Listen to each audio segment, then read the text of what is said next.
Um dos modos de se compreender essa produção, sobretudo os parceiros, envolve a reconstrução das disputas acadêmicas e políticas que caracterizaram as primeiras décadas de existência das ciências sociais em São Paulo. Nesse sentido, em primeiro plano, a rivalidade entre a Escola Livre de Sociologia e Política, criada em 1933, e a Faculdade de Filosofia, Ciências e Letras da USP, criada em 1934, deve ser contextualizada. A criação das duas instituições tinha como horizonte a possibilidade de São Paulo recuperar o poder político perdido pelo Estado em 30 e 32, mas a constituição da sociologia como ciência e a renovação dos padrões de criação intelectual se tornaram objetivos prioritários à medida em que as lideranças exercidas pelos professores estrangeiros e as metas sociais e intelectuais das primeiras gerações de alunos se impuseram nos dois casos. O norte-americano Donald Pearson assumiu a direção da Escola de Sociologia e Política em 1939 e desempenhou um papel decisivo nessa instituição. No ano de 1941, ele criou a Divisão de Estudos Pós-Graduados e o primeiro programa de mestrado no Brasil, certamente na sociologia, talvez, né, em geral. Convidando o alemão Emílio Willens, que assumira pouco antes a recém-criada cadeira de Antropologia na Faculdade de Filosofia, Ciências e Letras da USP, a participar desse projeto acadêmico. Ambos lideraram naquela instituição o primeiro grande programa de pesquisa em sociologia implementado em São Paulo, que visava a realização de estudos de comunidades. Pretendiam construir, por meio de pesquisas de campo sistematicamente conduzidas, um painel empírico da sociedade brasileira, a partir do qual seria possível explicar os processos de mudança social e cultural que caracterizavam, apesar das diferenças, as localidades estudadas. Intentavam, dessa maneira, romper com o padrão estabelecido pelas grandes interpretações do Brasil, para eles, impressionistas e mal informadas. O primeiro dos estudos de comunidades publicado foi Cunha, de Emílio Willens, em 1947. A pesquisa contou com a colaboração de jovens estudantes da pós-graduação da ESP, entre os quais estavam Florestan Fernandes e Gioconda Mussolini. O antropólogo alemão esperava uma recepção favorável, mas o que ocorreu foi quase o contrário. Quem deu o tom à sua acolhida no meio intelectual paulista foi Caio Prado Júnior. Ele escreveu uma resenha em Fundamentos, desqualificando o trabalho. Eu vou ler um trechinho dessa resenha. Então, diz o Caio Prado, é a impressão que se tem ao terminar a leitura do livro, pois ela não leva realmente a nada, não oferecendo outro resultado concreto que uma coleção de fatos dispersos e sem suficiente articulação, num conjunto coerente e cientificamente sistematizado. Caio Prado associou a aparente neutralidade científica do trabalho, que seria garantida pela ênfase na pesquisa empírica e na descrição dos fatos observados, a uma possível visão conservadora do processo histórico e político em discussão. Outro aspecto discutido na resenha relacionou-se com a conclusão do livro, que não indicava uma direção necessária para a situação de crise constatada, referida à cultura rural tradicional. Willens enumerou fatores de permanência que se contrapunham aos de mudança, evitando fazer um prognóstico para a transformação em curso. A preocupação metodológica de não generalizar, de maneira indevida, provavelmente, levou Willens a não explicitar no livro sua hipótese mais abrangente sobre a sociedade cabocla, que havia sido enunciada num texto anterior, o problema rural do ponto de vista antropológico, que depois a gente republicou na Tempo Social. Também vou ler um trecho. Então, diz o Willens, então, sobre a sociedade cabocla. Essa sociedade possui um tipo de família e associação vicinal, regimes de trabalho e técnicas destinadas a produzir os artefatos necessários, sistemas de trocas, meios de transporte, práticas tradicionais para lidar com forças sobrenaturais, conhecimentos para tratar doentes e parturientes, jogos e festas para compensar as obrigações que o sistema social impõe a seus membros e uma educação para transmitir o patrimônio cultural. Ao lado de um corpo de conhecimentos, práticas e crenças destinadas a controlar o natural e o sobrenatural, existe um sistema de controle social com sanções específicas. Há mais de 4 séculos que essa sociedade vive, crê, trabalha, se diverte e educa. enfim, né, e na sequência, quer dizer, o fundamental, né, durante 4 séculos, o caboclo não deixou de conquistar os sertões e de enchê-los, pouco a pouco, de colonizadores, né, de povoadores.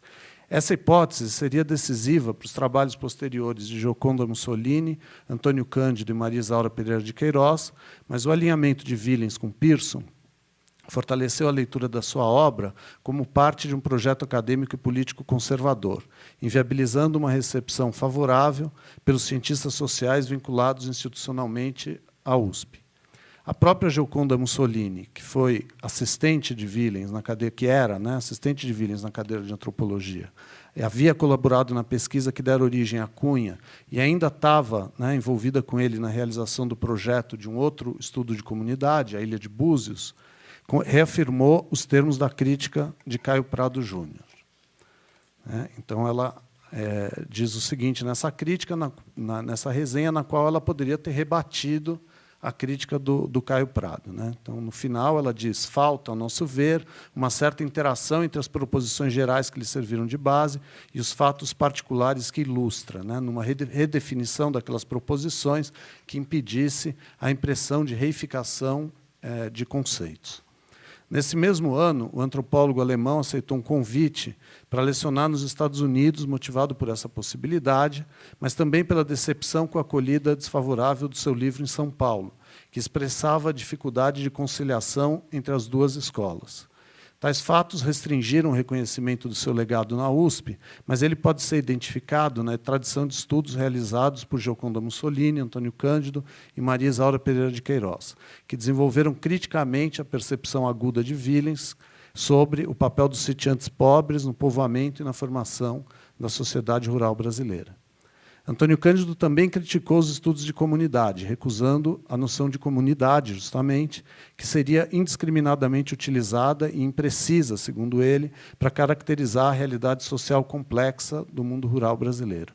Ele sugeria o direcionamento das pesquisas para o estudo do bairro rural, que considerava a forma elementar da sociabilidade do homem pobre do campo e de suas diferentes modalidades de integração na sociedade abrangente.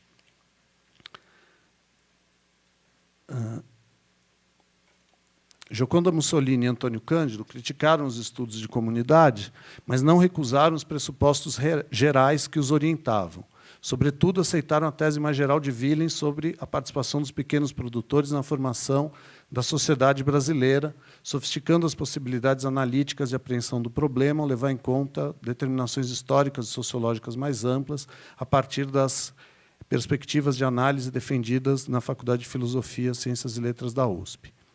Em relação a essa reorientação teórica, ao defender que os estudos sobre as sociedades rústicas deveriam guiar-se pela noção mais concreta de bairro rural, em substituição à mais abstrata de comunidade, Antônio Cândido incorporava os ensinamentos de outro mestre, seguindo, de certa maneira, outro programa de pesquisa, o que foi liderado por Roger Bastide.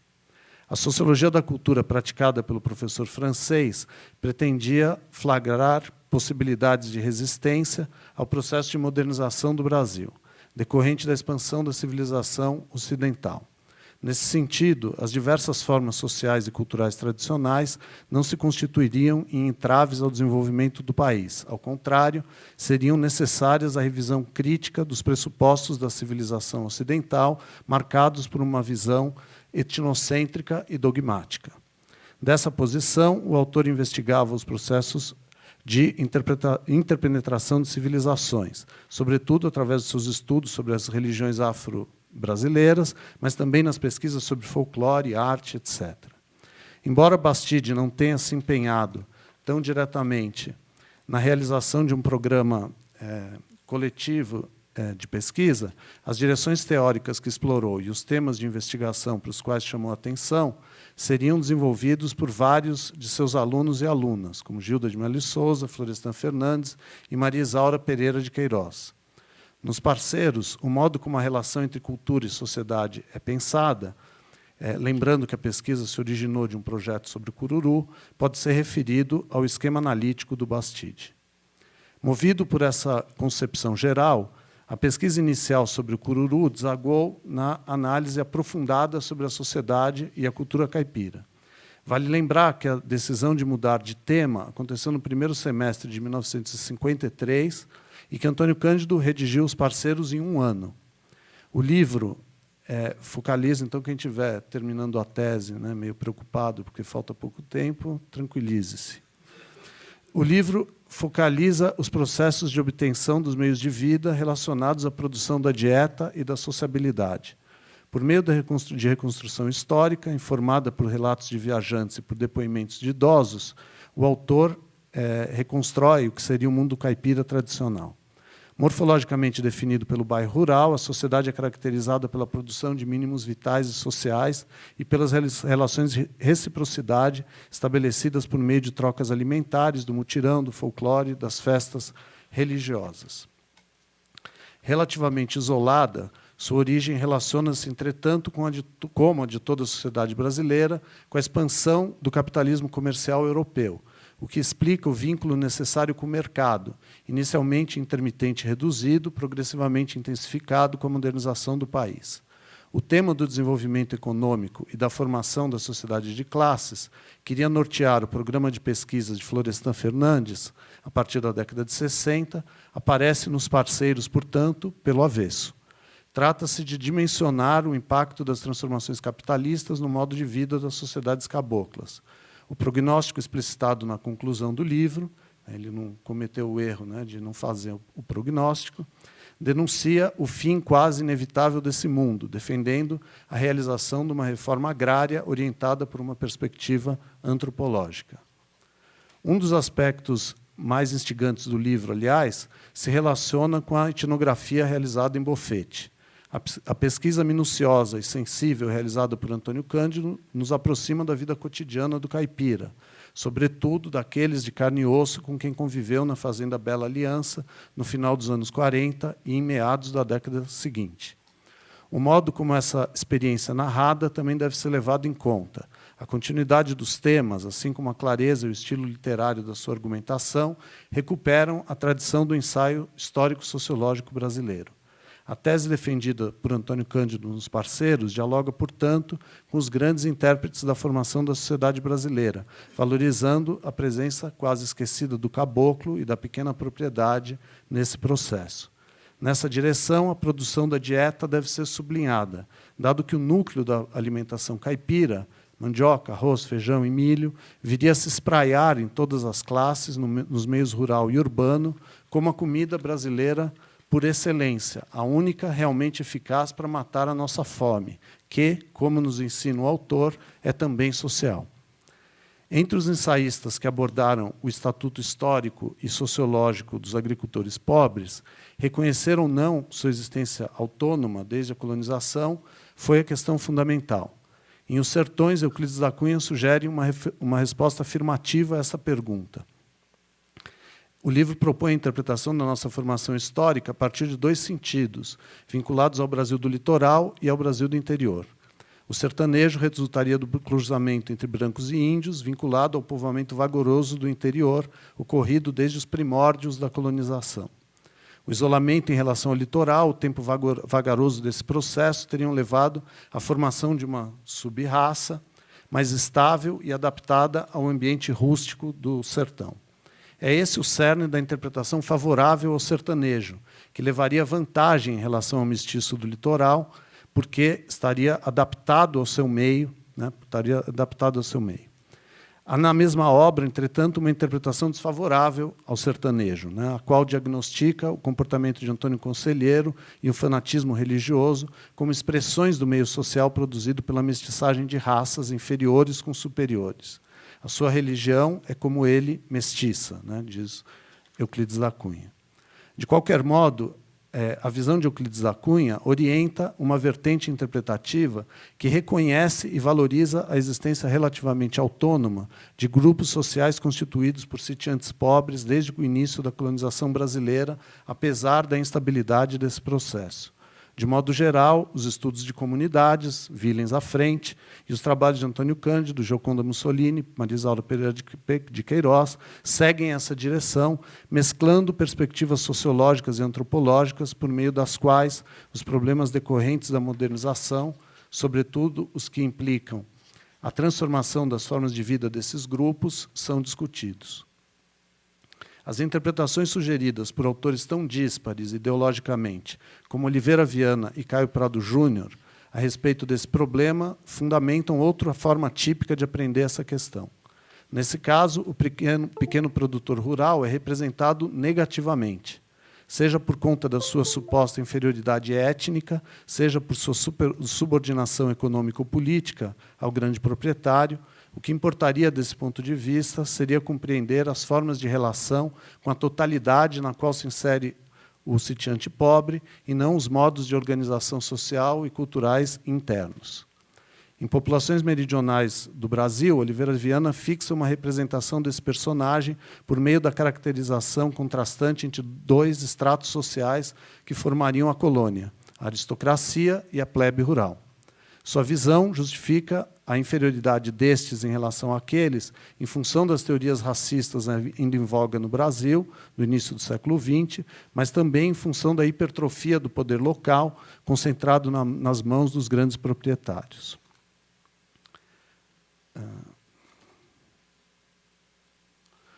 Como se sabe, Oliveira Viana defendia a centralização do poder como remédio para corrigir as arbitrariedades do poder local e as fragilidades inerentes à sociedade rural brasileira. Distante dessa saída conservadora e autoritária, o argumento de Caio Prado Júnior na formação do Brasil contemporâneo se aproxima do diagnóstico formulado por Oliveira Viana por outras vias. Estas se referem, sobretudo, à caracterização da pequena propriedade em função dos vínculos de subordinação econômica estabelecidos com o latifúndio escravista. Então, um trechinho do Caio Prado, eu já estou terminando. Então, diz o Caio Prado: a mediocridade desta mesquinha agricultura de subsistência que praticam e que, nas condições econômicas da colônia, não podia ter senão papel secundário de nível extremamente baixo, leva para elas, por efeito de uma espontânea seleção social, econômica e moral, as categorias inferiores da colonização. Não encontramos aí, por via de regra, senão um elemento humano residual, sobretudo mestiços do índio, que conservam dele a indolência e qualidades negativas para um teor de vida mais elevado, ou então brancos degenerados e decadentes. Essas representações sobre o universo social e cultural do caboclo, construídas no âmbito do ensaio histórico-sociológico, direcionaram as interpretações propriamente sociológicas posteriores, condicionadas também pelas disputas acadêmicas já mencionadas. Antônio Cândido incorporou nos parceiros um ponto de vista mais afinado com a perspectiva precursora de Euclides da Cunha, reforçada pelos trabalhos desenvolvidos por Emílio Villens, ao pressupor a autonomia relativa da sociedade caipira. O pessimismo que encerra o livro e que acompanha, de certa maneira, toda a argumentação desenvolvida, constatando a fragilidade inerente à sociabilidade do mundo rústico, agravada com as mudanças decorrentes dos processos de modernização capitalista, decorre, por outro lado, de uma visão desencantada, urdida por Caio Prado Júnior em sentido contrário à anterior. Entre essas duas direções, o que se aprende por meio dos parceiros do Rio Bonito, esse livro clássico, é reconhecer a presença histórica do caboclo nos meandros do processo de formação e de modernização do Brasil, evitando os erros do esquecimento ou da idealização. Obrigado.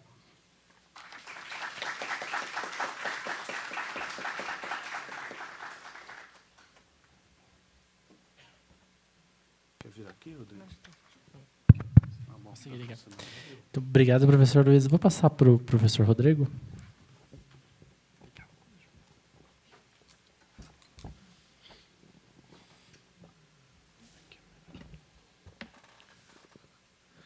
Bom, está ligado, né? Bom, boa noite a todos. Eu também eu gostaria de agradecer à comissão organizadora pelo convite para participar desse evento de homenagem à memória e ao legado do Antônio Cândido.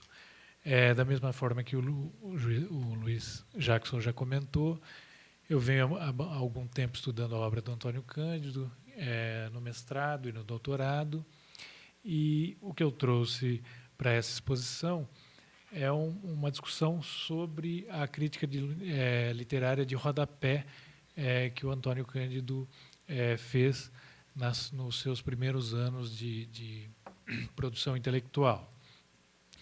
Então, nessa exposição, eu tratarei das primeiras contribuições de Antônio Cândido na grande imprensa paulista, seus primeiros anos como crítico literário, à frente da coluna Notas de Crítica Literária, na Folha da Manhã, atualmente Folha de São Paulo,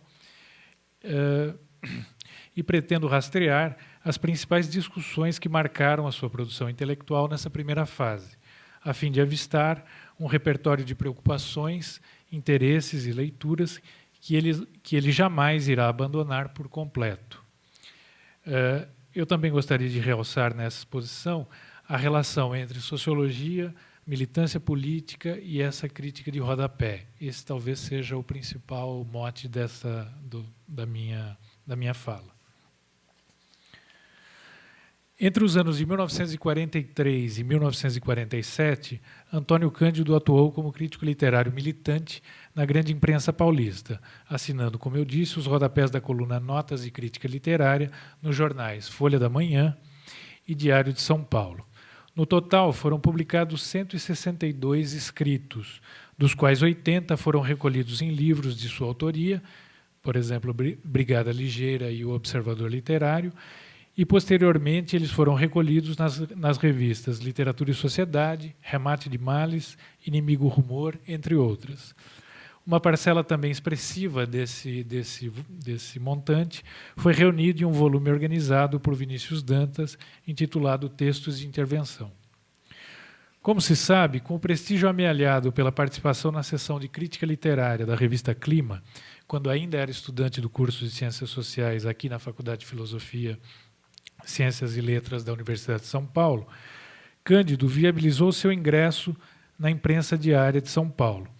Indicado por Lourival Gomes Machado, também formado em Ciências Sociais e colaborador da revista Clima, e responsável pela seção de Artes Plásticas da Folha da Manhã, e sob o aval de Hermínio Saqueta, à época diretor de redação, Cândido assumiu a condição de crítico titular do jornal Folha da Manhã, com a obrigação, segundo ele, aqui entre aspas, fornecer semanalmente sobre livros do momento um comentário que ocupava toda a parte inferior de uma das páginas internas, o rodapé, antigamente folhetim, subordinado a uma rubrica geral invariável, que dava nome à seção e vinha impressa acima do título de cada artigo.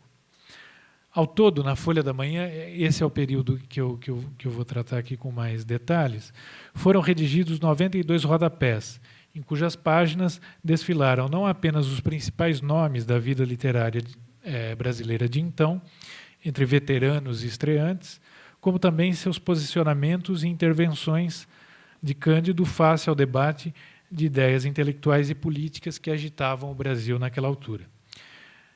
Desse conjunto, Cândido selecionou e refundiu 18, portanto, desses 92, 18 foram refundidos para compor os ensaios do seu livro de estreia, Brigada Ligeira, publicado em fins do primeiro semestre de 1948.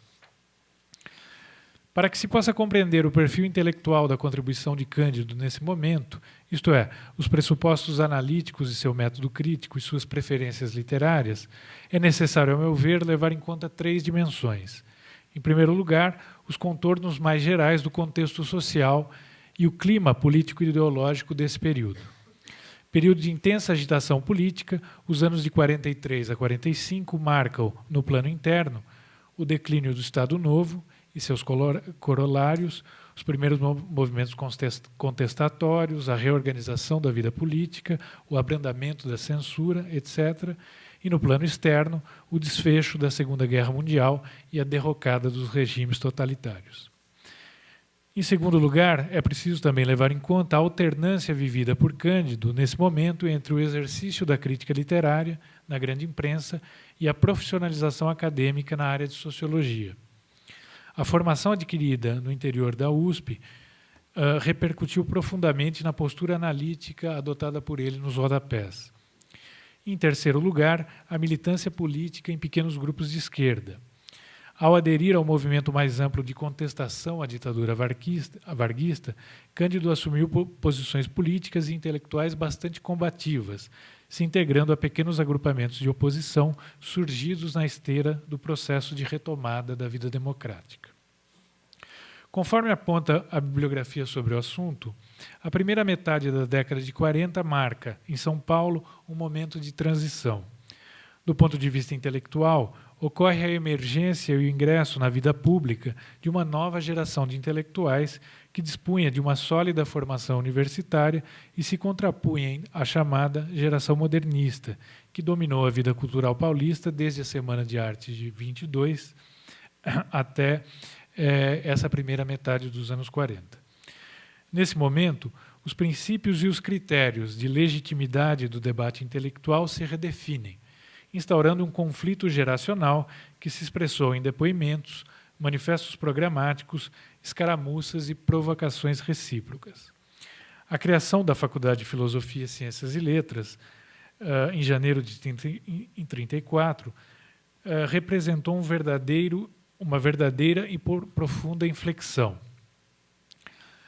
Luiz já comentou rapidamente sobre isso, e também eu vou passar rapidamente.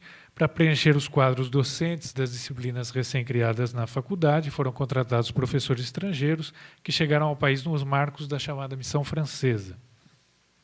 Eles foram os responsáveis pela introdução no país dos modernos métodos e técnicas de investigação em ciências sociais e exerceram uma enorme influência intelectual entre seus alunos, ajudando a romper com a tradição bacharelesca e as insuficiências do autodidatismo que até então imperavam.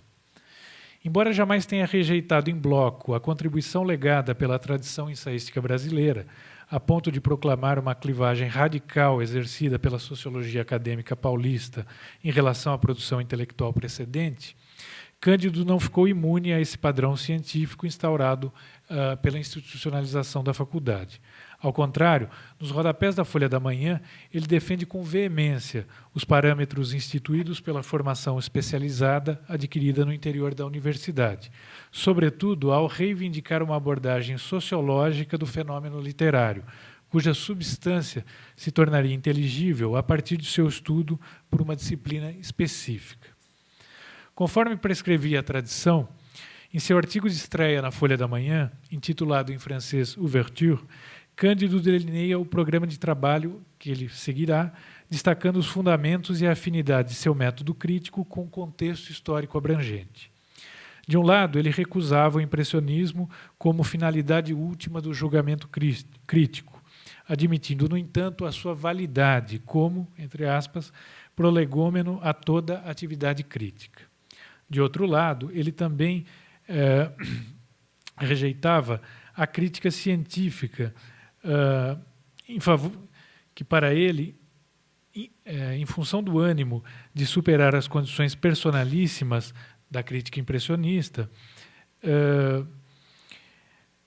ela, no fundo, se tornava uma quimera, um pedantismo criado pela pretensão dos homens de letras. Deflagrada pelas impressões pessoais, a qualidade e a penetração da leitura, segundo Cândido, estavam subordinadas, ou melhor, seriam superadas numa segunda etapa, após esse prolegômeno, pelo esforço de integrar a significação de uma obra no seu momento cultural. Em apoio à sua concepção, ele evocava os nomes de Mário de Andrade e Rui Coelho, colega da revista Clima, e defendia como diretriz geral de sua orientação analítica a preocupação em sondar, e agora entre aspas, é um trecho extraído do rodapé, a significação geral da obra, entendendo por tal coisa o sistema de relações que aprendem ao seu momento e a posição dele, leitor, ante ambos. É quase um esforço para não tomar a obra como resultado último da investigação, mas, num esforço de transcender, que se vem juntar ao que já pôs em segundo plano a própria pessoa, procurar extrair da obra, graças à compreensão de seus liames com o tempo, a inteligência deste e uma orientação para a conduta. Interpretar a obra, numa palavra, em vista do que ela pode ter de explicativo do seu momento. Então vejam que já nessa passagem ela já se pode aqui vislumbrar uma certa diretriz em relação a a ideia de que a obra ela fornece um certo padrão de conduta ou de comportamento. Nesse momento, as tendências personalistas ou idealistas que predominavam na crítica literária serão alvo de interpelações periódicas por parte de Cândido. Por exemplo, no rodapé Um Crítico, datado de 18 de julho de 43 e dedicado à leitura da segunda série do Jornal de Crítica, de autoria do crítico pernambucano Álvaro Lins, Cândido registra sua divergência em relação à atitude crítica individualista ou essencialista de seu colega de ofício, isto é, quanto ao seu empenho em averiguar a determinação na obra literária, agora palavras de Cândido, daquilo que é eterno, que transcende as contingências, tornando-a uma, também entre aspas, aventura de personalidade, um esforço para inserir na mesma ordem de que participa a essência da obra literária. De acordo com Cândido, porém, aqui entre aspas, por mais completa que possa ser a participação de um crítico no núcleo essencial de uma obra, é fora de dúvida que só há um meio para se chegar a eles, os seus sinais exteriores. Toda aquela parte que significa nela ligação com o tempo, contingência, relatividade. Em sua opinião, Álvaro Lins ainda não possuía um método, mas se encaminhava para ele, a partir da alternância entre dois princípios em tensão. De um lado, o seu impressionismo estético, decorrente dessa postura individualista, e de outro, as solicitações da atividade do mundo que arrasta o intelectual para o turbilhão dos acontecimentos e das paixões políticas. Segundo ainda Cândido, se na primeira fase a posição do crítico pernambucano tendia mais ao primeiro aspecto, ou seja, essa dimensão impressionista, no volume Sob Juízo, no segundo volume do Jornal de Crítica, ele se aproxima muito mais da consideração do aspecto cultural da criação literária. E é o que me leva a crer que, num futuro não remoto, o seu método surgirá tendo como característica uma síntese feliz do seu essencialismo personalista e da valorização justa do condicionamento cultural das obras. Percorre as páginas de notas de crítica literária um recorrente rechaço ao essencialismo, isto é, a leitura crítica aferrada a uma discussão metafísica, em consequência alheia ao destino imediato dos homens. Tal condenação tem um duplo aspecto. De um lado, tratava-se de uma investida de ordem sociológica, ao reivindicar o exame do condicionamento histórico-social dos fenômenos culturais. De outro, a rejeição de Cândido ao essencialismo continha uma invectiva de ordem política, ao interpelar uma tendência intelectual expressiva que, aos seus olhos, se aliava do destino imediato dos homens e do aceso das lutas políticas. Em seu rodapé de estreia, como eu já disse, Cândido já manifestava, face aos momentos históricos que exigem a uma atitude engajada, a sua preferência, aqui são palavras dele, pelo crítico partidário, que tem um credo político, religioso, filosófico ou literário, ao eterno disponível, ou seja, preferia o partidário ao eterno disponível, que o é sob o pretexto de não cair no sectarismo e permanecer aberto a todas as sugestões da obra. Com efeito, não é possível compreender as posições analíticas adotadas por Cândido nos rodapés desse período sem levar em conta seu envolvimento com a militância política. É nesse momento que seu engajamento e filiação doutrinária de esquerda aparecem com maior intensidade. Ele revelou um interesse precoce pelas ideias de esquerda, ainda em Poços de Caldas, onde passou a adolescência e entrou em contato com Teresina Rocchi, italiana radicada no Brasil e militante de esquerda, a quem Cândido dedicou um breve ensaio publicado em Observador Literário e, anos depois, um ensaio mais amplo, estampado em Teresina, etc. Com o ingresso na Faculdade de Filosofia, Ciências e Letras, esse interesse pelas ideias de esquerda foi reforçado pelo contato com o professor de filosofia Jean Monnet, nas palavras de Cândido, simpatizante comunista e que aconselhava a leitura de livros de Marx, com um espírito muito aberto. E também, sobretudo, pelo exemplo de Paulo Emílio Salles Gomes, que se tornou amigo de Cândido e preconizava um tipo de socialismo independente. Ex-membro da Juventude Comunista, encarcerado em dezembro de 1935, no Presídio Paraíso, Paulo Emílio contatou na França grupos e pessoas de orientação marxista, mas não stalinista nem trotskista. E essa influência alternou a fundo a visão política do próprio Cândido. Ao retornar ao país, em fins de 1939, e também ingressar na Faculdade de Filosofia, Paulo Emílio, aqui mais uma vez um trecho de Cândido, começou a nos comunicar essas coisas e nos dar livros reveladores, como o de Alexandre Barmini, alto funcionário que fugiu para o Ocidente e começou a revelar as iniquidades do regime socialista. Fiquei petrificado quando li as declarações dos grandes revolucionários de 1937. Foi uma das farsas mais trágicas e mais ignominiosas da história. Portanto, sob o estímulo e a orientação de Paulo Emílio, Cândido integrou-se no final de 1942 a um pequeno grupo de intelectuais, compostos por Paulo Zing, Eric Zasques, Germinal da Costa Feijó e Antônio Costa Correia, que se reunia aos finais de semana para discutir temas políticos, redigir documentos e praticar alguns atos contra a ditadura. Adotando uma fórmula de ativismo marcada, de um lado, pela independência tanto em relação às posições stalinistas como trotskistas, e de outro, pela busca de um modelo de socialismo ajustado à realidade nacional, esse grupo adquiriu certa expressividade, juntando-se a outros na rede clandestina de luta pela redemocratização, que se nucleava em 1942 até 1945 em torno da Faculdade de Direito do Largo São Francisco. Dessas reuniões dominicais surge o Grupo Radical de Ação Popular, que se ligou em 1943 a um grupo combativo de estudantes ou jovens formados em direito, compostos em sua maioria por liberais, para formar a Frente de Resistência. A principal iniciativa dessa frente foi a publicação de 4 edições do jornal clandestino A Resistência, além do lançamento de um manifesto, que foi redigido por Paulo Emílio Salles Gomes em 1945. Com o declínio da ditadura, as divergências internas afloraram e o grupo se desfez. Os liberais ingressaram na União Democrática Nacional, UDN, e os socialistas fundaram a União Democrática Socialista, UDS.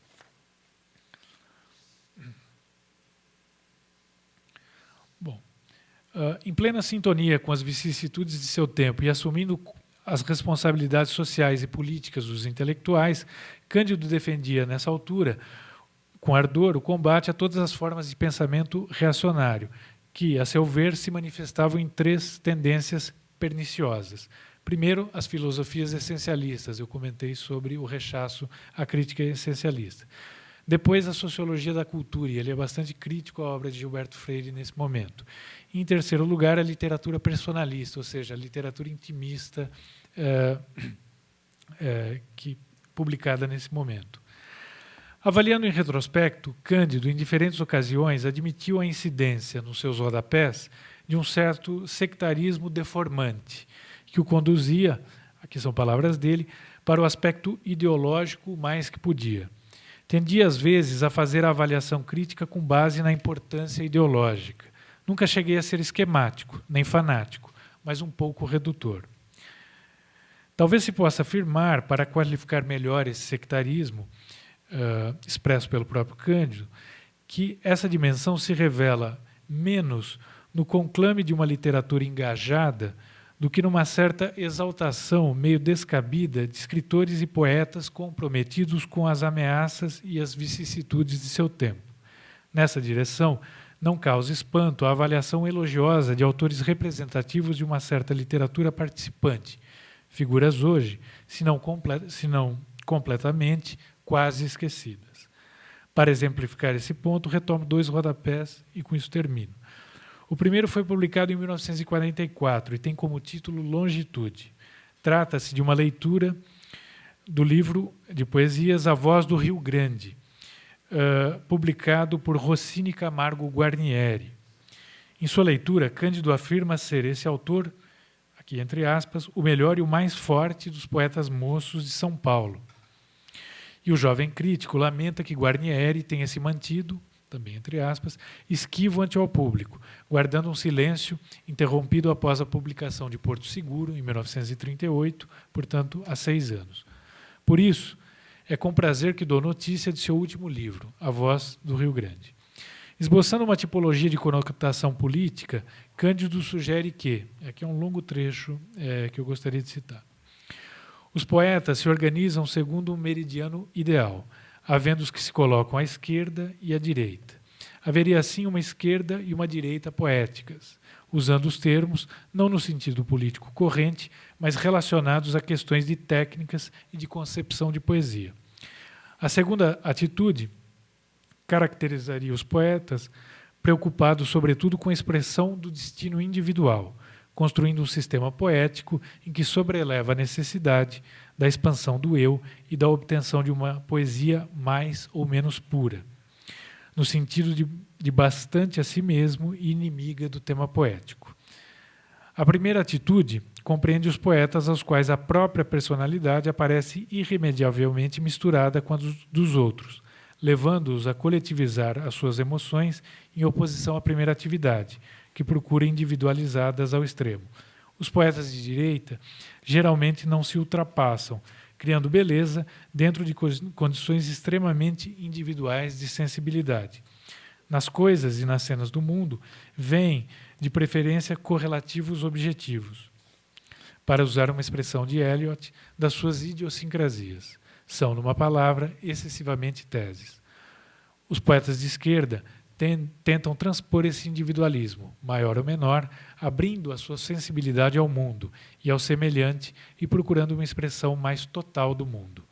São poetas sintéticos, se me permitem a expressão, que, partindo do seu eu, etapa em que permanecem os da primeira categoria, tomam consciência do mundo e se opõem a si mesmos, a si mesmos, resultando como síntese a poesia. Aplicada ao exame da tradição poética brasileira recente, tal classificação indicaria um predomínio maior, segundo Cândido, de poetas à direita do meridiano. Schmitt, Manuel Bandeira, Vinícius de Moraes, Murilo Mendes, uns mais, outros menos. Por outro lado, na vertente oposta, segundo Cândido, encontraríamos apenas um grande poeta, Carlos Drummond de Andrade. Ainda segundo ele, o Sr. Rossini Camargo Guarnieri também se coloca ao seu lado, embora muito lhe falte para atingir a posição verdadeiramente poética conseguida por ele e por mais alguns poucos na literatura moderna, Aragon, Spender, Day-Lewis, Neruda. O segundo rodapé, intitulado Um Poeta Impuro, é dedicado à leitura do livro Poemas, de José Tavares de Almeida. O texto inicia com uma lembrança pessoal, a figura do poeta pernambucano discursando de modo inflamado no Grêmio Estudantil Centro 11 de agosto da Faculdade de Direito do Largo São Francisco. Na ocasião, Cândido, e aqui também entre aspas, teve a impressão exata de um último condoreiro, de um líder da abolição cheio de imagens e bêbado com o som da própria voz. Nunca mais vi o moço de sotaque nortista. Não faz muito tempo que soube tratar-se do Sr. José Tavares de Miranda. Agora encontro-o num livro de versos e a lembrança daquela sessão agitada do 11 de agosto ajuda-me a compreendê-lo melhor. E é justamente o verbalismo amplificado do poeta que chama a atenção de Cândido. Essa característica relega, segundo ele, para segundo plano o elemento consciente que, em geral, leva o poeta a construir o poema, organizando-o e podando-lhe os brotos excessivos. O nosso poeta aceita sua fatalidade oratória e faz bem, porque se ela o torna não raro, palavroso e superficial, lhe dá em troca, as mais das vezes, a eloquência que leva o tema acima da banalidade. E conclui nesse sentido, Cândido conclui o rodapé. O Sr. Tavares de Miranda usa meio tom e nunca se faz o cantor da vida corriqueira ou pequenina. Os seus temas são simbólicos ou gravemente altíssonos. Poesia para ele é exaltação, antes de compreensão ou ponto de vista. Aborda o tema pelo exterior, acentuando as qualidades plásticas, as sensações que lhe pode dar a cor, o som. Não se pense, porém, que a ênfase intransigente na responsabilidade ética e civil do intelectual e do artista deságue em qualquer tipo de proselitismo ou dirigismo artístico.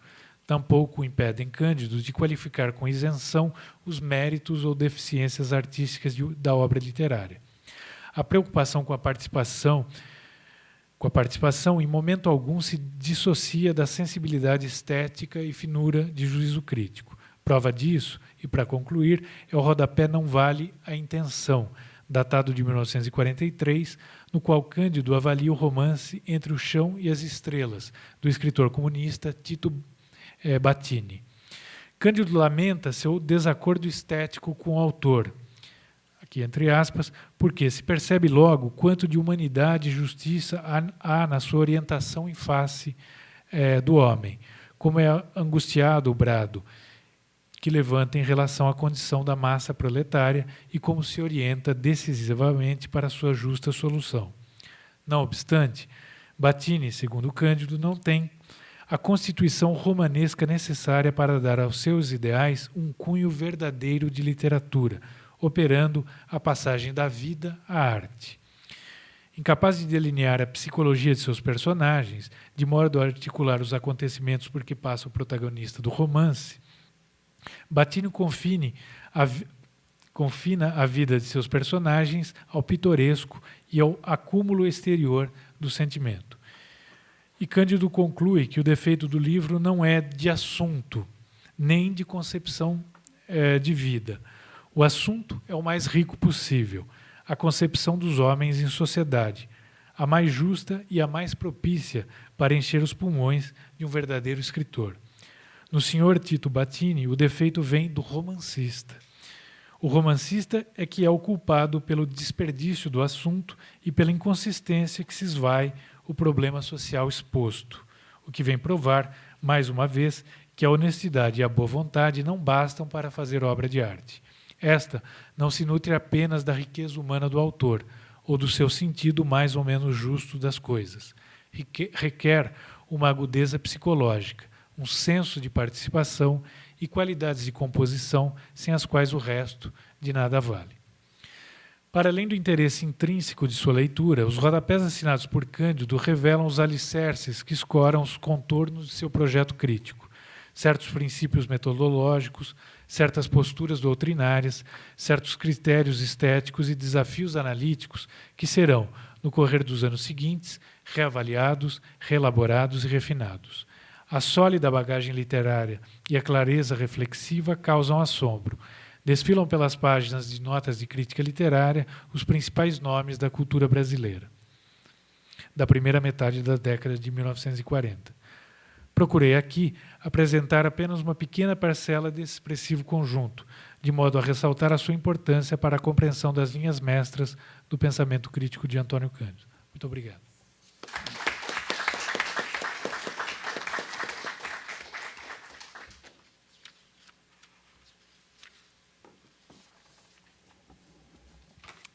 Obrigado, professor. A gente vai abrir para 3 perguntas, enfim, a gente começar um papo. A gente tem um tempinho ainda. E só vou pedir para quem, se alguém se interessar, para, como a gente está gravando, para vir fazer a pergunta aqui. Alguém?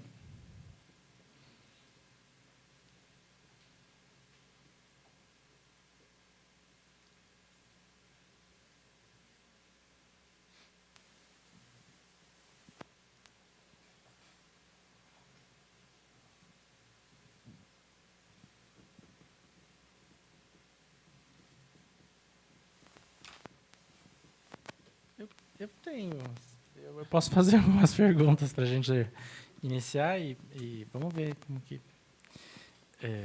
então, eu vou tomar... Quer fazer, Leonardo? Tem alguém? Então, beleza, pode... Fique à vontade. Não, que eu estava ouvindo a exposição, eu não consegui... Estava organizando e tal, não consegui organizar, de fato, uma pergunta bem feita, bem formalizada. Mas eu gostaria de entender um pouco, ou, enfim, perguntar como é que você entende o pensamento político em relação um pouco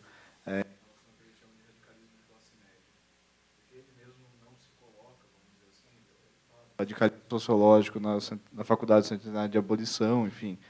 mas ele muitas vezes hesita, talvez, em se colocar dentro do radicalismo, mas, por exemplo, você tem o professor Gildo que coloca uma certa linhagem do radicalismo de classe média. Eu queria perguntar o que vocês acham disso, enfim, o que vocês...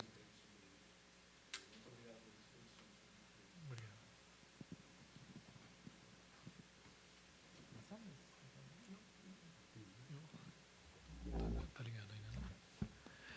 Pois a militância do Cândido, a militância política dele, é preciso, eu tentei tratar isso na tese.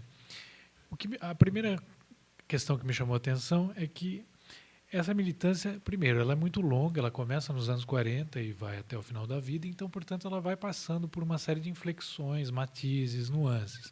Quer dizer, é muito diferente o Cândido signatário da ata de fundação do PT do Cândido desses anos 40. Então, acho que esse é o primeiro critério que tem que se levar em conta nessa militância política. Ela vai sofrendo uma série de inflexões, distanciamentos, momentos em que ela é mais efervescente ou abrasiva, e momentos em que ela fica mais distante. Em relação à questão do radicalismo de classe média, bom, eu também tenho algumas dúvidas em relação a isso, até mesmo em função da origem social do Cândido, né? Também tratei um pouco disso na tese. Eu fui até Cássia, a cidade em que ele cresceu e em cuja localidade a família dele se constituiu. Quer dizer, ele nunca foi uma figura exatamente de classe média, né? Ele vem de uma família abastada e que tinha uma certa proeminência nessa região do sudoeste de Minas. Então, também tendo a ver isso com uma certa restrição. Mas, enfim, acho que essa militância, o que me parece, acho que o que se ressalta, o que vale a pena ressaltar, é exatamente isso. Ela vai tomando, ela vai sendo nuançada, ela acaba com isso criando uma série de implicações ou repercussões na própria obra dele. Nesse momento dos anos 40, essa militância, que é bastante combativa, tem uma influência também muito grande no que ele escreve. O tempo todo ele cobra posicionamentos políticos, ainda como eu tentei mostrar, isso não afete completamente o juízo crítico dele. Ele mesmo admite que havia um certo sectarismo, a expressão é dele, um sectarismo deformante nesse momento inicial, muito em função da militância. Quer dizer, à medida que ele se afasta da militância, isso também tem implicações para a obra dele. E eu acho que o interesse, quer dizer, o meu interesse na tese e nesse trabalho era tentar entender exatamente essas repercussões ou reverberações na obra. Eu não fiz uma análise da militância em si, não fiz uma análise de tudo que ele escreveu enquanto militante, o que ele escreveu na Folha Socialista, esse tipo de coisa. Eu estava mais interessado nas repercussões dessa militância, não só nos estudos literários, quer dizer, em grande medida nos estudos literários, mas e menos na produção sociológica dele, que foi o tema que o Luiz tratou de maneira mais concentrada no que ele escreveu.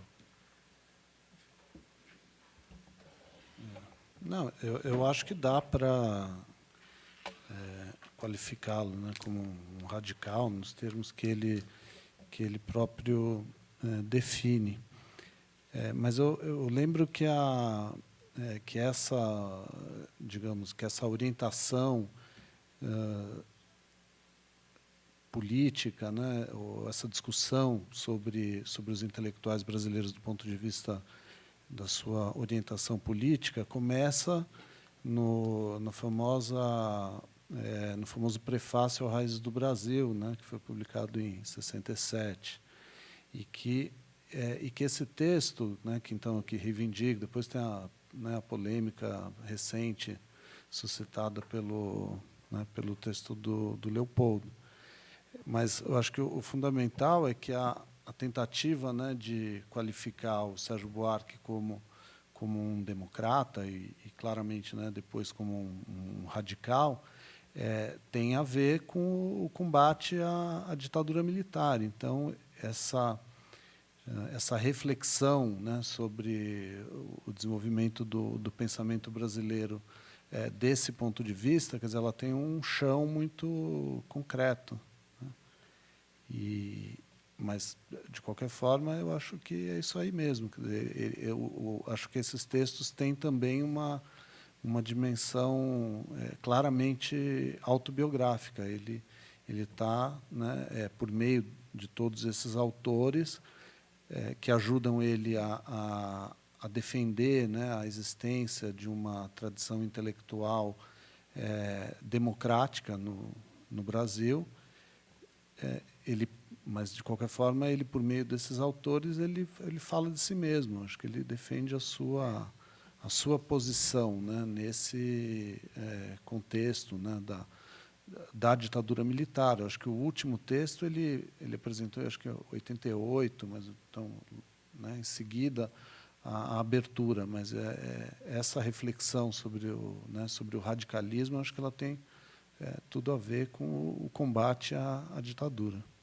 Mas, enfim, quem vai escrever sobre a dimensão política do Antônio Cândido, já escreveu, mas que eu acho que vai fazer deve fazer, né, um artigo aí super legal, é o Max, né, que vai escrever sobre os textos dele da Folha Socialista, que eu acho que é um trabalho que ainda tem que ser feito, né, que ele fez quase até o final, mas precisa arrematar, né, Max? Isso aí.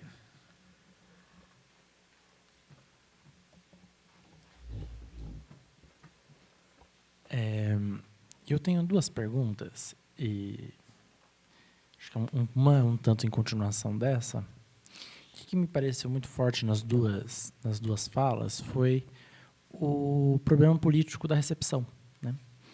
Da recepção intelectual. E acho que na fala do professor Luiz ficou muito claro quanto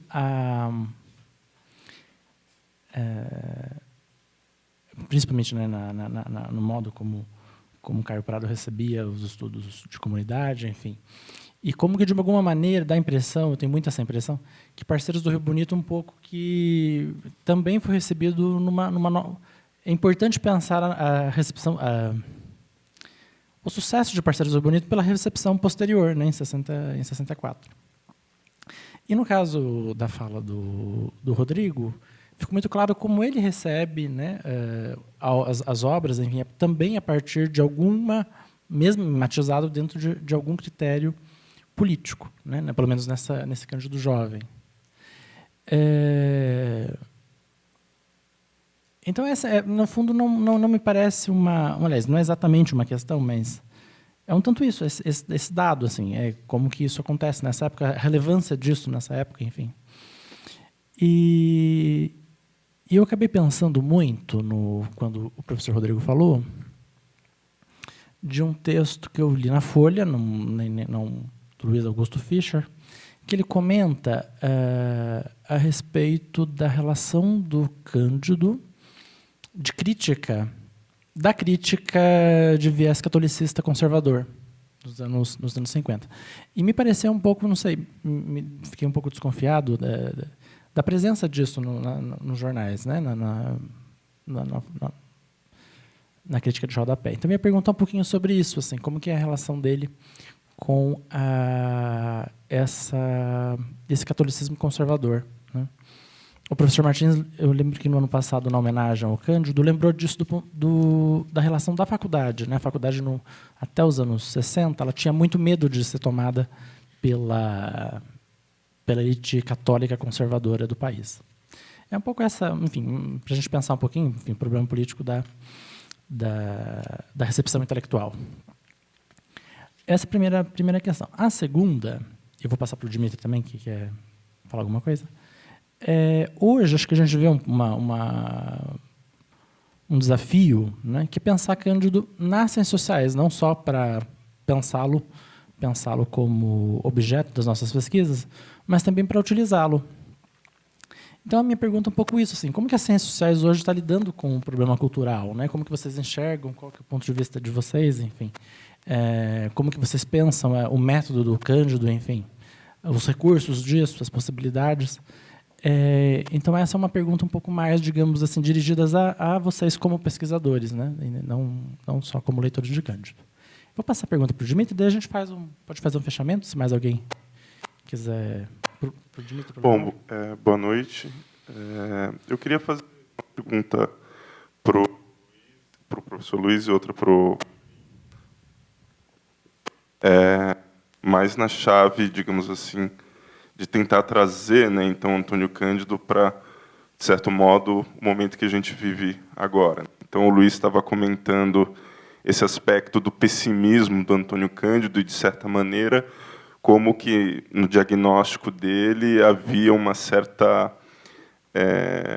expectativa, né, de que esse modo de vida não mais permanecesse, não mais resistisse, né, ao avanço da modernização no Brasil, né, de alguma forma. Então, eu queria que ele explorasse um pouco mais, então, essa ideia da permanência, né, em alguma medida, dessa tradição, né, do caipira, de alguma forma, pensando especificamente em algumas conexões que se estabelece. Por exemplo, eu recordo agora do filme A Marvada Carne, né, que, de certo modo, atualiza a prática do mutirão para as regiões urbanas, né, nas favelas e periferias autoconstruídas, né, dos grandes metrópoles.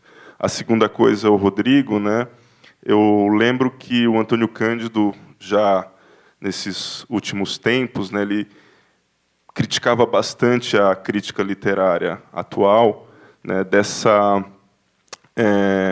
falta ou essa dificuldade de arriscar, né, na avaliação do que vinha sendo produzido, né, na época, provavelmente remetendo a essa experiência, essa prática que ele teve como crítico literário, tendo que responder diariamente ao que estava sendo produzido na época, né. Então, eu queria ver se você consegue pensar, né, essa posição dele ao final da vida, né, ou essa última fase de atividade dele, com essa experiência que ele teve como crítico literário militante, né, nesses jornais diários.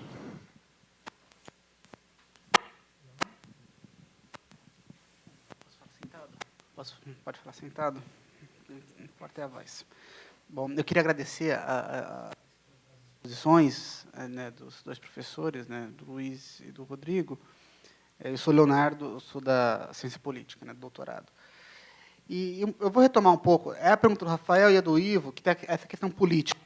Porque, me chamou muita atenção que, nas duas falas, apareceu muito fortemente uma oposição ao conservadorismo, seja do plano sociológico, né, o Emílio Willens, o positivismo, o Gilberto Freire, de outra maneira, mas também conservador, etc. E apareceu, de alguma maneira, embora modulada, na crítica literária, né, a coisa do crítico partidário, como superior, porque situado no mundo, não fora dele, né? E um pouco, então, a minha pergunta vai nesse sentido, quer dizer, como que vocês veem essa polarização que o Antônio Cândido faz? Me parece que depois ele continua pensando assim, né? A própria ideia de pensamento radical, se não estiver enganado, é uma oposição ao pensamento aristocrático, né, de direita, né, quer dizer, de elite, né, a classe média como o oposto da elite, né, quer dizer, me parece que ele vai trabalhando essa oposição, aceitando que, inclusive, o pensamento de direita possa ter alguns pontos, né, e ontem até apareceu isso, né, uma das falas aqui na abertura do evento, né, quer dizer, se vocês identificam, de alguma maneira, modulações do Antônio Cândido a respeito desse binarismo, né, quer dizer, entre um pensamento progressista, radical, não marxista necessariamente, pelo contrário, né, talvez mais amplo, e um pensamento conservador também de maneira genérica, né, quer dizer, porque eu tenho a impressão de que essas categorias muito amplas, de alguma maneira, possibilitaram que ele se movesse com algum conforto no espectro variado da esquerda, né? Quer dizer, então, se também não foi uma estratégia política, intelectual, enfim, de se colocar no mundo, né? É isso. Mais alguma pergunta, gente? Passar para eles e a gente faz o encerramento. Tá. Mas fiquem à vontade.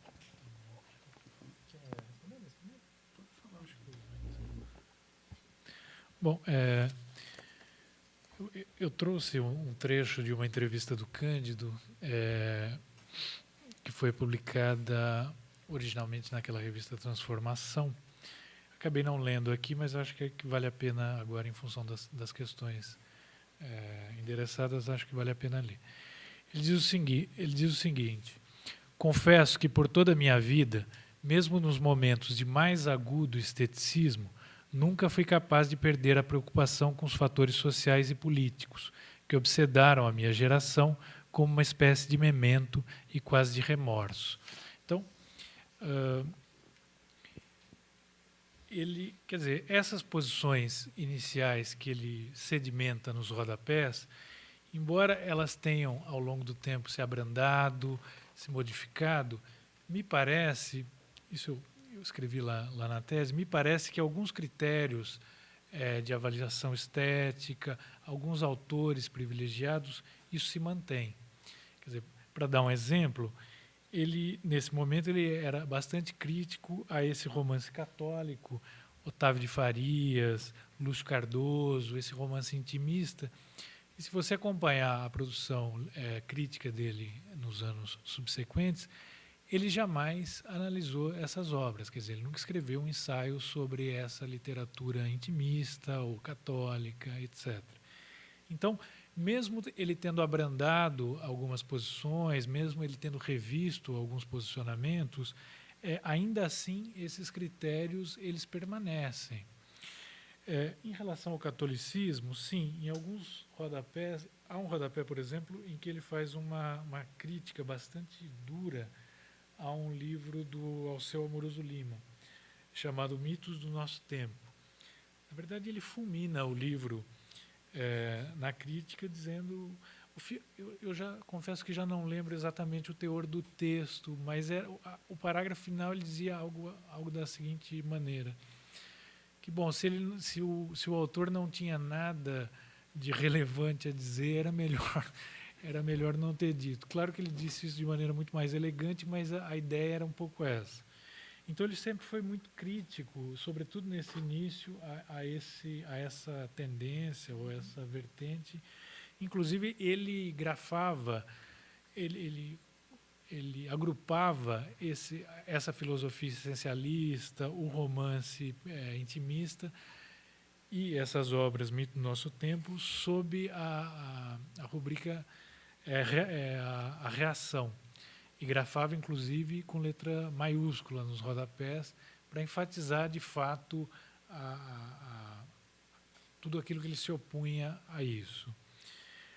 Em relação à crítica literária, sim, em algum momento ele disse isso, que ele colocava a sua própria reputação à prova semanalmente, porque chegava ele a autores, inclusive, estreantes, e ele precisava opinar e avaliar criticamente esses autores. De fato, essa crítica é muito diferente da crítica atual, ela era mais opinativa, ele se expunha com maior frequência. E, quer dizer, eu acho que o mérito desse material é que, assim, como eu disse aqui, às vezes, talvez ele tenha exagerado na valorização de alguns autores que depois foram completamente esquecidos, mas ele jamais deixou de reconhecer aqueles que se tornaram os grandes autores. Então, isso é mais ou menos consabido. João Cabral de Melo Neto, Clarice Lispector, ele soube reconhecer a importância e a relevância desses autores já de imediato.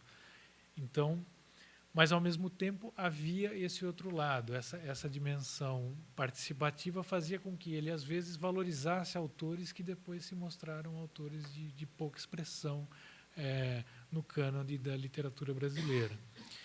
Então, sim, havia quer dizer, a reputação era colocada à prova semanalmente. Isso também, você imagina o risco que isso provocava, né? Na grande maioria das vezes, acho que ele acertou. Quer dizer, eu acabei lendo todos os rodapés e, assim, me parece que ele não houve ali nenhum autor que ele não tenha reconhecido como relevante, que depois a crítica tenha valorizado. Então, acho que, quer quer dizer, a reputação dele ficou quase ilibada nesse primeiro momento. Acho que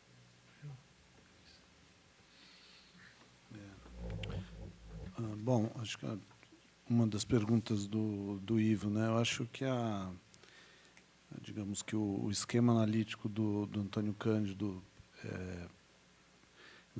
para as ciências sociais, ou especialmente, né, para a sociologia, é super útil, claro, mas, do meu ponto de vista, sobretudo, a formulação, né, da formação da literatura brasileira, quer dizer, né, a definição da literatura como sistema que articula, né, autor, obra e público, que eu acho que foi a formulação mais estritamente sociológica, né, que ele formulou, e não por acaso um pouco antes, né, de concretizar a transição para letras. Eu até estava conversando com o Rodrigo antes da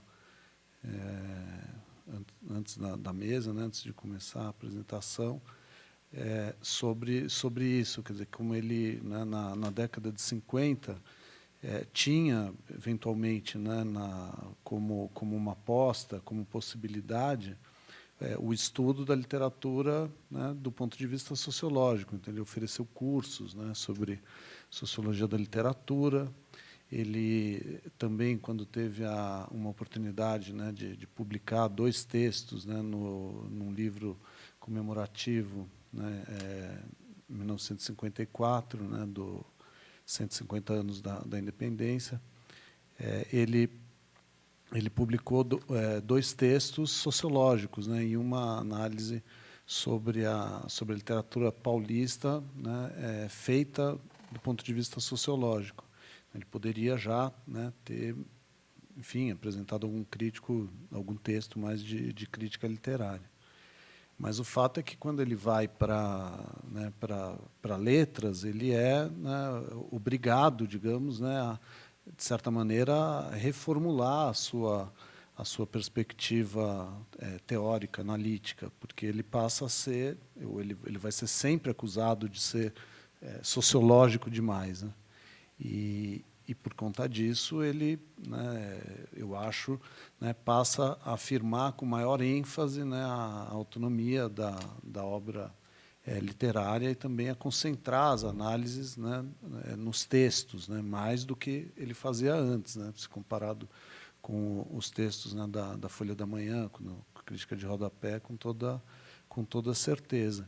Então, do meu ponto de vista, né, a coisa mais impressionante é a formação da literatura brasileira, que eu acho que é né, e a ideia de acumulação literária, enfim, né, das relações estabelecidas entre autor, obra e público. Eu acho que isso é a dimensão mais forte, né, digamos assim. Enfim, também eu acho que na sua pergunta, né, sobre a política, de novo, né, sobre a dimensão política na carreira do Antônio Cândido, eu acho que uma coisa que eu acho que a gente tem que lembrar, ele sempre disse isso, né, que ele não tinha vocação para a política, que a militância política nunca foi para ele uma vocação, e sim uma obrigação, né, que ele se posicionou politicamente em vários momentos e até militou, né, por obrigação, mas não por vocação. Mas, de todo modo, eu acho que eu estou de acordo. Ele não tem por exemplo, né, durante a ditadura, né, eu mencionei, quer dizer, essa intervenção dele, né, enfim, né, tentando inventar uma tradição democrática para o pensamento brasileiro, mas ele não bate de frente, né, com a ditadura militar, como faz o Florestan, por exemplo, né? Então, claro que a atitude do Florestan foi uma atitude muito mais engajada, muito mais direta, muito mais radical, né, do que a do Antônio Cândido, né, com toda certeza.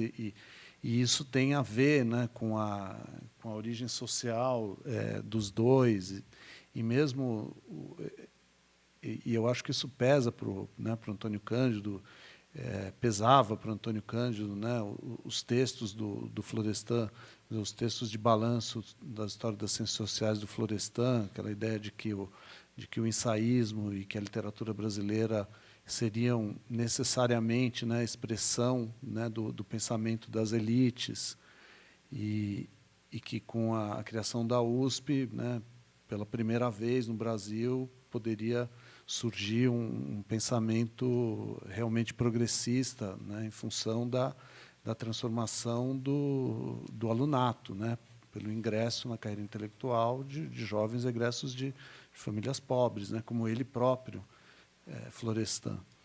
E o Antônio Cândido, nos Parceiros, inclusive, né, os Parceiros também foi lido, né, de uma forma um pouco ambígua. Houve quem, né, dissesse que os Parceiros né, traziam uma leitura, né, aristocrática sobre o mundo caipira.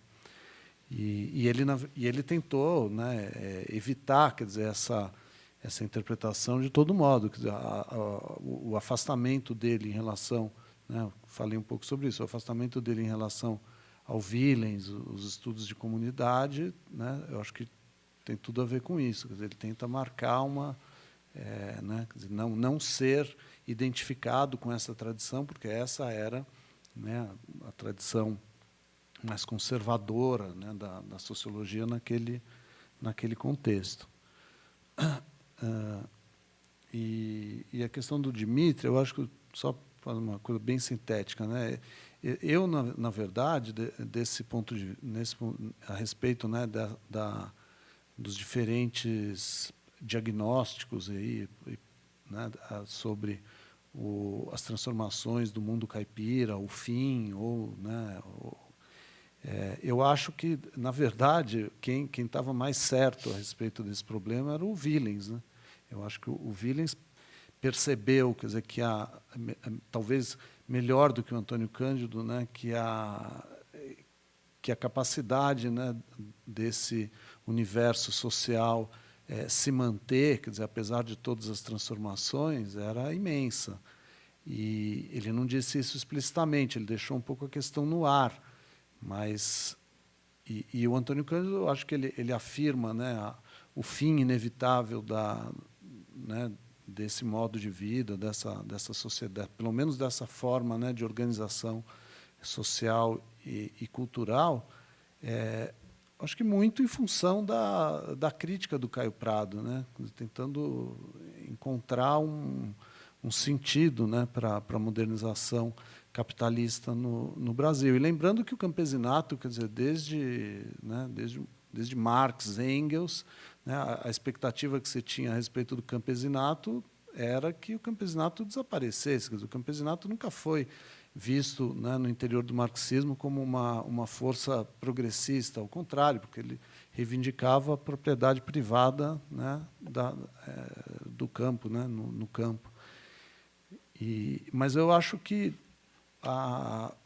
na verdade, a força dos Parceiros, eu acho que o livro ele continua vivo e muito, né? Ele, na verdade, ele foi reeditado várias vezes, né? Depois que eu estudei o livro, ele já está na 12ª, segunda edição, e eu acho que isso tem a ver, na verdade, com a sobrevivência desse mundo, né? Não com o seu desaparecimento. Quer dizer, o livro continua fazendo muito sentido, porque ele registra, né, a lógica desse mundo social que é meio deslocado, meio, né, esquecido, meio escorregadio, mas que está sempre presente. E registra mais ou menos, quer dizer, como o Casagrande Senzala registrou, né, a vida da família patriarcal. Então, ele... E a vida da família patriarcal também não é mais a mesma, né? O mundo rural, né, da grande propriedade também não existe mais, de certa maneira, mas a gente considera essencial conhecer, né, esse passado, e nos sentimos, de alguma forma, caudatários, né, desse mundo. E o que o Antônio Cândido faz, mas também o Willems, também a Marisaura, quer dizer, todos esses estudos, né, eu acho que recuperar, né, a história, né, da sociedade brasileira do ângulo dos pobres, né, dos sitiantes pobres. Então, os sitiantes pobres ganharam uma história com isso. E a continuidade, né, dessas sociedades, assim, eu reconheço a todo momento, de várias formas, né? Então, conversas, né, com porteiros, empregadas domésticas, pessoas pobres, né, que falam, né, das suas famílias, enfim, né, da origem familiar, e esse mundo vem à tona a todo momento, né? E as coisas que o Antônio Cândido descreve vêm à tona a todo momento, né? Quer dizer, não só a coisa do mutirão na cidade, mas também as trocas alimentares, né? Essa maluquice das pessoas que vão visitar, as pessoas vão visitar os pais, as mães, na Bahia, em Pernambuco, e voltam com uma dúzia de ovos caipiras, né, de ovo caipira, ou com um pedaço de carne seca, e aí dividem a carne seca entre os vizinhos aqui. Quer dizer, a lógica desse mundo, né, permanece, quer dizer, apesar de toda a transformação, né, acredito eu. Isso aí. Obrigado. Então, nós vamos encerrar essa mesa de hoje. Foi um prazer tê-los conosco. Eu já aproveito e faço um convite para o professor Rodrigo comparecer também, né, aqui com a gente ou no Sociologia da Cultura ou nos nossos debates de pensamento social. Foi um prazer conhecê-lo. E agradeço ao professor Luiz também, mais uma vez. E, para mim, também tem sido muito bom, foi muito importante fazer essa mediação, né? Eu também estudei Antônio Cândido. Antônio Cândido tem me ajudado muito a entender o país, as ciências sociais, a própria universidade. Então, tem realmente me emociona bastante. Então, obrigado, boa noite a todos, e amanhã a gente começa de novo às 10 horas.